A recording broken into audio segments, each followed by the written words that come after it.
ये देखें कि जो 26 नवंबर का दिन है, इस दिन तहरीक इंसाफ वाले जो हैं वो बड़ी आसानी के साथ तमाम रुकावटें अबूर करके इस्लामाबाद में दाखिल हो गए।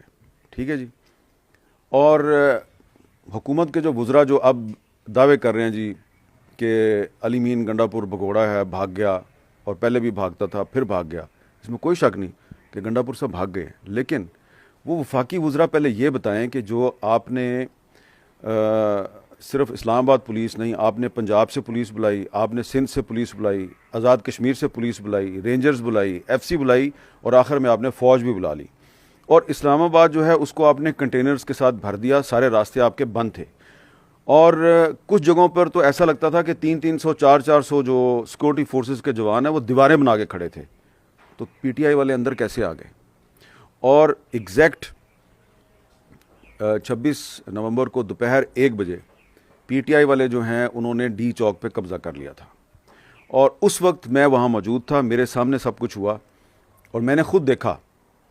मुझे अफसोस हो रहा है ये बात कहते हुए कि जो कंटेनर्स पे पोजीशनें संभाल के बैठे हुए थे आपके सिक्योरिटी फोर्सेस के जवान, उन्होंने जब देखा कि पीटीआई वाले यहाँ आ गए हैं, हमारे करीब पहुँच गए हैं, तो मुझे नहीं पता उनके पास क्या ऑर्डर्स थे कि उन्होंने गोली उस वक्त चलानी थी या नहीं चलानी थी, लेकिन उन्होंने उनको वेलकम किया, हाथ मिलाए। मेरे पास फुटेज मौजूद है उन चीज़ों की।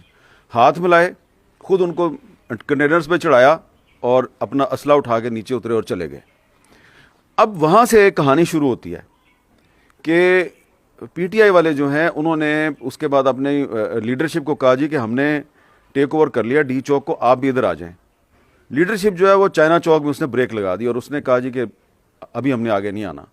तो हम भी ये समझने की कोशिश कर रहे थे कि अब क्या होगा। तो मैं भी जो है वो पैदल चलता हुआ, क्योंकि गाड़ी पे तो जा नहीं सकते थे, रास्ते बंद थे, मैं चाइना चौक पहुंचा और मैंने पीटीआई वालों से पूछा, एमपीएस थे, एमएनएस थे, काफ़ी सारे लोग मुझे मिले कि भाई आप आगे क्यों नहीं जा रहे। उन्होंने कहा जी हमें जो मेन जो ट्रक है ना, कंटेनर है, वहाँ से अभी तक ऑर्डर नहीं है। उन्होंने कहा जब तक हम ना कहें आपने डी चौक नहीं जाना। मैंने कहा जो डी चौक में ये सैकड़ों लोग पहुँच गए हैं वो कौन है? उन्होंने कहा जी ये कोई एडवांस पार्टी है, हमें इसके बारे में नहीं पता। जबकि वो सारे पीटीआई के लोग थे, इंसाफ यूथ के लोग थे, आईएसएफ के लोग थे।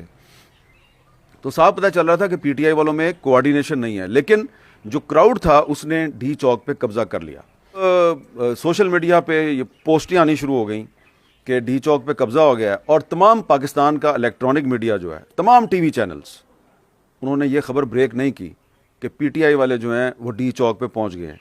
ये सारी खबरें सोशल मीडिया के ज़रिए दुनिया तक पहुंची। तो इसका क्या मतलब है कि मीडिया जो है वो प्रेशर में था और उसको इजाज़त नहीं थी कि आपने हक़ाइक़ को रिपोर्ट करना है। तो उस ट्रेनर्स पे चढ़े हैं और उन्होंने पुश करने की कोशिश की है पीटीआई वालों को। उसमें 1.5-2 घंटा उनको लगा है और शाम तकरीबन 5 बजे तक उन्होंने सिर्फ डी चौक जो है वो उसको दोबारा अपने कंट्रोल में लिया। अब 5 बजे जब डी चौक कंट्रोल में लिया तो अब ये जो 2 बजे से लेके और 5 बजे के दरमियान जो 2.5-3 घंटे थे, इस दौरान इतनी शदीद फायरिंग और इतनी शदीद आंसू गैस की शेलिंग हुई है कि मैंने इस्लामाबाद की तारीख में नहीं देखी। और मुझे ऐसे लग रहा था कि मैं लिबनान में हूँ या फ़लस्तीन में हूँ या मैं अफ़गानिस्तान में घूम फिर रहा हूँ, इतनी फायरिंग थी। उसमें कुछ जो ज़ख्मी थे मैं उनको भी मिला हूँ, तो कुछ ज़ख्मियों को तो रबड़ की गोलियाँ लगी हुई थी और कुछ ज़ख्मियों को आंसू गैस के शेल लगे हुए थे। मुझे कोई ऐसा ज़ख्मी नहीं मिला जिसको कि कोई क्लाशनकोफ की या राइफ़ल की गोली लगी हो। लोग ये कह रहे थे जी कि हमारे कुछ लोग मारे गए हैं, वो उनकी लाशें अस्पतालों में पड़ी हुई हैं।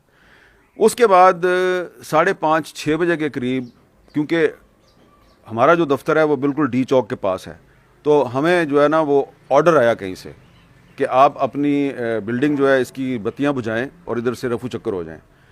तो अब एक टीवी चैनल जो है उसके लोगों को कहा जा रहा है कि जी आप इधर काम नहीं कर सकते, आप लाइटें बंद करें और चले जाएं।